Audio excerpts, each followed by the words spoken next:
Hello বন্ধুরা, তো তোমরা সবাই কেমন আছো? আশা করি ভালোই আছো। তো আমি কৃষ্ণা, আমার ব্লগে সকলকে জানাই অনেক অনেক ভালোবাসা। তো গুড মর্নিং সকলকে। তো মনি চলে গেছে স্কুলে। মনি দুধ কর্নফ্লেক্স খেয়ে গেছে আর টিফিনে ওর ম্যাগি করে দিয়েছি, তো সেটাই নিয়েও চলে গেছে। আর আমি এখন ঘরেই আছি, আমি আর বাবু। বাবু এখন মানে উঠে বসে আছে, ঘুমের মধ্যেই আছে এখনও। তো উঠে বসে আছে আর আমি বাইরে দিয়ে হাঁটছি। তো বাইরের দৃশ্যটা তোমাদের সঙ্গেও শেয়ার করলাম আর আমি ঘুরে ঘুরে দেখছি। দেখো, আর আজকেও না ঝলমলে রোদ্দুর একদম। তো শীতের এই টাইমে, শীতের মেজাজে না এরকম ঝলমলে রোদ্দুর খুবই ভালো লাগে। তো অনেক দিন পর না আমার একটু মুড়ি খেতে ইচ্ছা হলো। দেখো সকালবেলা তো চলে এসেছি, মুড়ি নিয়ে বসে একদম মুড়ি খাচ্ছি বসে বসে। তো ততক্ষণে মনিও চলে এসেছে। মনি আমার সঙ্গেও একটু বলল, মা ও চানাচুর খুব প্রিয় আমারই মতো। আমি না মানে ভীষণ চানাচুর খেতে ভালোবাসি। তো মনিও আমার মতো হয়েছে, ও ভীষণ চানাচুর খেতে ভালোবাসে। তো দুজনে মিলে দেখো মুড়ি চানাচুর খেয়ে নিয়েছি আর সকালেই আমার চান হয়ে গেছে। তো আমি এবারে সব গুছিয়ে, কাজ গুছিয়ে, ডাস্টিং সব হয়ে গেছে, ঝাড়ু মোছা সব কমপ্লিট করে তারপরে দেখো রান্নার দিকে চলে এসেছি। ভাত আর ডাল ভাজা এগুলো হয়ে গেছে অবশ্য। আর এখন করছি বেগুন ভাজা, দেখতেই পাচ্ছ। আর একটু করব মেথি শাকের চচ্চড়ি। তো ওটাই তোমরা দেখতে পাবে। আর দেখো মেথি শাকে অর্ধেক দিয়েছি বেগুন, আর অর্ধেক বেগুনকে 4 টুকরো করে নিয়েই ভেজে নিচ্ছি, যেহেতু আমরা 4 জন। তো ওই জন্যে 1 টুকরো করে ডালের সঙ্গে খাবো। আর বিশেষ কিছু নয়, এই হচ্ছে আজকে দুপুরবেলার মেনু। তো তোমরা সেটাই আর কি তোমাদের সঙ্গে শেয়ার করব। আর তো কি বলো তো, আমাদের মতো গৃহিণীরা আমরা ভাবি যে এবারে একটু রেস্ট নেওয়ার সময় এসেছে। তো সেই সময়টা যেন মানে পাই না বললেই চলে, এদিক ওদিক দিয়ে সেই টাইমটাই চলে যায়। তো বিশেষ করে বাচ্চারা থাকলে না, বাচ্চাদের সঙ্গেই যেন বেশিরভাগ টাইমটাই চলে যায়। মানে আমার মনি যতক্ষণ স্কুলে থাকে ততক্ষণ তো অনেকটা ফাঁকা লাগে আর অনেকটা টাইম আমি পাই মনে হয় আমার। আর যখনই চলে আসে তখন মানে এত যে তাড়াহুড়ো করে আমার সব করতে হয় আর ওর পেছনে অনেকটা সময় আমাকে দিতে হয়। তো এটা আমি জানি প্রত্যেক মায়েদের কথা এটা। আর বিশেষ করে যাদের বাড়িতে একটা সন্তান বা দুটো সন্তান, তাদের তো মানে সারাটা টাইম দিতে হয় প্রায় বাবা মাদের, বা বাড়িতে যারা যারা বড়রা থাকে তাদের। তো মনি সম্পূর্ণ সারা দিনটা প্রায় একা থাকে, জানো তো। তো সকালবেলা উঠে স্কুলে চলে যাচ্ছে, তারপরে আসছে, তারপরে ওর দাদাও থাকছে না। দাদা 10:30 মানে 11টার দিকেও বেরিয়ে যাচ্ছে, সেই আসছে 5টায়। তো 5টার সময় আসলে মনির সঙ্গে সেইটুকু টাইম একটু আড্ডা মারলো, একটু খেলা করলো, এইরকম। তো 1-1.5 ঘন্টা আমি সেই সময়টা ওদের ছেড়ে দিই। তো তারপরে তো আবার পড়াশোনা, বুঝতেই পারছো। তো টিউশনও আছে অবশ্য। মনিকে এখন আমি নিজেই পড়াই, তো টিউশন আর দিচ্ছি না আপাতত, কারণ কিছু একটা প্রবলেম আছে। তো ওই জন্যে আমি মনির এখন টিউশন ছাড়িয়ে দিয়েছি। তো নিজেই মনে হয় পড়ানোটা এখন বেস্ট কিছু সময়ের জন্যে। তো আবার একটু বড় হোক, তারপরে আবার ভাববো। তো এখন আমি অনেকটা সময় ওকে দেওয়ার চেষ্টা করি, কারণ ও তো একা সারাদিনটা প্রায় একাই থাকে, বুঝতেই পারছো। আর ওর সঙ্গে খেলাধুলার সঙ্গী বলতে আমি, মানে সব কিছুর সঙ্গী হচ্ছে আমি। বক বক করবে, রাগ করবে, আমার উপরে আবার রাগও করে। তো যতটা এইভাবে সময় কাটানো যায় সবাই মিলে আনন্দ করে আর সুখ দুঃখের সঙ্গী হয়ে, তো এটাই মনে হয় পারফেক্ট আমাদের মতো মানুষের জন্যে আর কি। আর এদিকে মানে কি বলো তো, আজকে তো শুক্রবারে ও এসে এই মানে ভীষণ ঘুমোয় আর কি। ওর এই সময়গুলো আমি ভীষণ ছাড়েও দিই, যা শনি রবিবার ওর ছুটি থাকে। তো ওই জন্যে শুক্রবারে এসে না ও ঘুমোয় বেশ অনেকটা টাইম। নিজেই বলে, মা আমি একটু ঘুমোচ্ছি। তো এই টাইমগুলো আমি ওকে ঘুমোতে দিই। আর বিশেষ করে শনি রবিবার ছুটি থাকে তো এই কারণে। আর তোমরা দেখতেই পাবে ও তবু ঘুমোচ্ছে আর কি, স্কুল থেকে এসে একটা ঘুম দিয়ে নেয়। এই শুক্রবারে বিশেষ করে। আর খাওয়া দাওয়ার পরে আমার সঙ্গে খেলতে বা পড়তে পড়তেও একটা ঘুম, মানে আমি শুয়ে পড়লেই ওর ধারে ও ঘুমোতে শুরু করবে, এইরকম একটা ব্যাপার। তো দেখো তোমাদের সঙ্গে কথা বলতে বলতে আমার কিন্তু তরকারি রান্নাটা হয়ে গেল।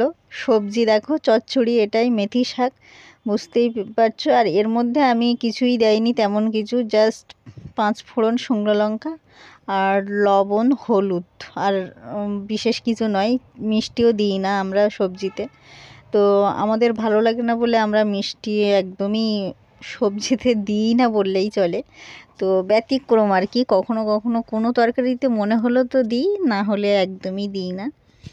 আর এই রান্না করতে করতে কত কাজ যে আমার হয়ে যায়, তো মানে কোনো ঠিক নেই আর কি। তোমাদের কাছেও তো সব কিছু আমি শেয়ার করতে পারি না, কারণ একা একা এখানে করতে হয়, তো ভিডিও টিডিও একা একাই করতে হয় আমাকে। আর একটা স্ট্যান্ড আমাকে কিনতে হবে, তো স্ট্যান্ডটা আমার যা আছে আর কি, যেটা, তো ওটা তেমন ভালো নয় আর কি, খারাপ, নড়বড়ে, কখনো পড়ে যায়, এরকম একটি ব্যাপার।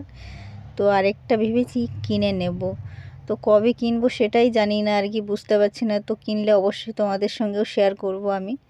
আর দেখো রান্নার পরে এই ওভেনটা পরিষ্কার করা ভীষণ ইম্পর্ট্যান্ট, সেটাই আমি এখন করব। তো রান্না এখন কমপ্লিট হয়ে গেছে এখনকার মতো, তো রাতের চিন্তা রাতেই আমি করে নেব কি করব না করব। আর এখন তো শীতকাল, বুঝতেই পারছো, ঠান্ডার সময় একদমই ঠান্ডা তরকারি কেউই খেতে চায় না, তো একটুও যদি তরকারি বেঁচে থাকে সেটাও গরম করেই খাই।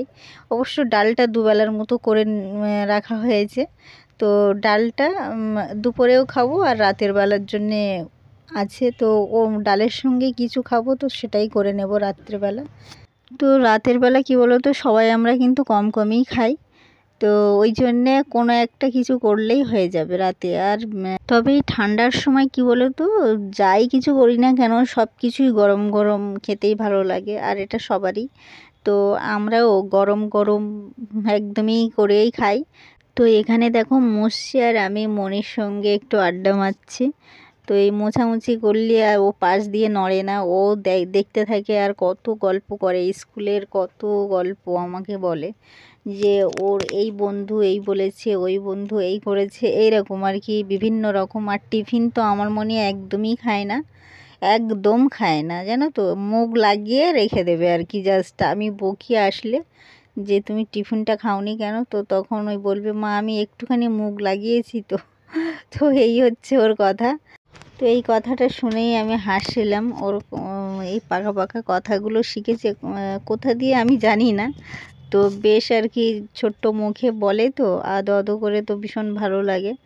আমার মনির কথাগুলো না এখনও স্পষ্ট হলো না, জানো তো, এটাও একটা চিন্তার ব্যাপার, কেন যে স্পষ্ট হলো না। তো এখনও কেমন একটা আদো আদো কথা বলে, তো এটা বুঝতে পারি না আমি। তো তোমরা যদি আমার ব্লগ দেখে থাকো কেউ, তো যারা জানো অবশ্যই কিন্তু কমেন্টে জানিও যে কেন এরকম। বাচ্চারা আছে কিছু কিছু, অনেক বয়স হয়ে গেলেও আদো আদো কথা বলে। অবশ্য মনির এখনও তেমন বয়স হয়নি, তবুও ওর মতো বয়সী অনেকেই আছে, যেমন আমার ননদের মেয়েও আছে, সব পরিষ্কার কথা বলে, জানো তো। তো আমার মনে একটু আধো আধো একটু কথা বেশ আর কি ভালোও লাগে শুনতে, খারাপ যে লাগে তাও নয়। তো এটাও চিন্তার যে এখনও কথাগুলো পরিষ্কার কেন হলো না। তো ভেবেছি একটু ডাক্তারের সঙ্গে এই বিষয় নিয়ে আমরা একটু কনসাল্ট করব, যে যাতে কেন এরকম আর কি, এরকম বয়সের বাচ্চারা পরিষ্কারভাবে কথা বলে, তো মনি এখনও কেন আদো আদো এরম এমন বলে। তো যাই হোক, এবারে দেখো মনিকে এর মধ্যে কাজ করতে করতে চানও দেওয়া হয়ে গেছে আমার, এবারে শুধু খাওয়াবো ওকে, তো তাড়াতাড়ি ওই কারণেই করছি। আর আমার না মানে গলায় যেন বেশি ঠান্ডা লাগে, কেন বুঝতে পারি না, গলার ভয়েসটা সব সময় একটা অদ্ভুত আর বিশ্রী ফিল হয় আমার গলায়। তো আমার মনে হয় কালকে একটু বাইরে বেরিয়েছিলাম, তার কারণে একটু গলায় বেশি ঠান্ডা লেগে গেছে, জানো তো। তো গলাটা ফাঁকা থাকে, ওই জন্যে গলায় বেশি ঠান্ডা লাগে। তো যাই হোক, তোমরা আমার ব্লগটা কেমন লাগলো অবশ্যই কমেন্টে জানিও। আর এই জায়গাগুলো দেখো ভালোভাবে মুছে নিচ্ছি। তো সকালে ম্যাগি ট্যাগি করেছে, তো ছিটা টিটা পড়ে গেছে, তো বাবুর ম্যাগিটা বাবুই আজকে করে নিয়ে গেছে স্কুলে সকালে। তো মাঝে মাঝে নিজেই বলে যে আমি আমার ম্যাগি করব, তো সেটা আমি আর কি করতে দিইও। অবশ্য আমরাও সামনে থাকি তো তখনও করে। তো যাই হোক, মানে সেই জন্যেই আর কি পরিষ্কার পরিচ্ছন্নটা আমাকে একটু বেশিই করতে হয়। ছিটারিটা বাইরে লেগে যায়, তো ওই জন্যে আর ওভেনটা অনেক নোংরাও হয়ে যায়। তো দেখো এইগুলো এখন সব মাজতে নিয়ে যাবো, জানো তো। এই যে সবজিগুলো সব কেটে কেটে ধুলাম, রাখলাম, কাটলাম, এই সবগুলোর জন্যেই সব নোংরা হয়ে গেছে। এখন এগুলো মাজবো আমি। তো দেখো পাশের ক্যাবিনেটটার উপরটা আমি মুছেও নিচ্ছি। এখানে অনেক কিছু বাসনপত্র রয়েছে, তারপরে রান্নার মশলাদানি টানি সব এখানেই থাকে, তো সেইগুলো আমি ভালো করে পরিষ্কার করে নিচ্ছি। তার মধ্যে দেখো এই ছোট্ট ঝুড়ি, আমি দক্ষিণেশ্বরে গেছিলাম, তো তোমাদের সঙ্গে সেই ব্লগও আমি শেয়ার করেছি। তো এই দেখো দক্ষিণেশ্বর যখন পূজা দিয়েছিলাম না, ডালা নিয়েছিলাম, তো এই ঝুড়িটা আমাকে দিয়েছিল। তো দেখো কত সুন্দর ঝুড়িটা, ছোট্ট একদম। তো আমার ফল রাখার জন্যে এটা আমি রেখে দিয়েছিলাম, অবশ্য মনে ছিল না, জানো তো। তো ফল আনলে গতদিন মানে বৃহস্পতিবার ছিল, তো বৃহস্পতিবারে একটু ফল টল নিয়ে আসে, যেহেতু ঠাকুরকে দেওয়া হয়। তো এই ফলের কারণেই আর কি মনে উঠলো, জানো তো, যে তো ফল রাখার জন্য ঝুড়িটা আমি বার করলাম। কেমন হয়েছে অবশ্য কমেন্টের মাধ্যমে জানিও। আর এদিকে দেখো এগুলোকে আমি আগেই ভেজে নিয়েছি, তো তোমাদের সঙ্গে এগুলো শেয়ার করা হয়নি। দেখো এটা হচ্ছে ওলকপি দিয়ে আলু দিয়ে একসঙ্গে ভাজা, আর এখানে ডাল একটু পাতলাই করে নিয়েছি, কারণ শুধু খেতেই ভালোবাসে আর কি মনি, আমার হাজব্যান্ড বিশেষ করে, আর বাবু। তো তিনজনেই ওরা খেতে ভালোবাসে, আর আমার অত ভালো লাগে না। যাই হোক, তো দেখো খাওয়া দাওয়ার পর চলে এসেছি, আর মনি পুরো ঘুমোচ্ছে। ও পড়তে পড়তে দেখো পাশে বই রেখে ঘুমোচ্ছে। ওকে ডাকছি, ও আর উঠছে না, একদম অঘরে ঘুমোচ্ছে। তো এই সময়গুলো আজকে যেহেতু শুক্রবার, তো ওকে ছাড় দিই যে একটু ঘুমোক, কারণ ঘুমের প্রয়োজন আছে, খুবই প্রয়োজন আছে। ঘুম না হলে দেখো শরীরটা মানুষের কেমন লাগে। তো ও তো ছোটো, তো এই জন্যে ওর আরও বেশি ঘুমের প্রয়োজন। আর একবার জেগে গেলে না ঘুমোতে চায় না, আর ঘুমিয়ে পড়লে উঠতে চায় না, এই হচ্ছে ওর প্রবলেম। তো কেমন হয়েছে আমার ব্লগটা অবশ্যই কমেন্টের মাধ্যমে জানিও। আবার পরের দিনে আবার একটা নতুন ব্লগ নিয়ে চলে আসবো। তো টাটা।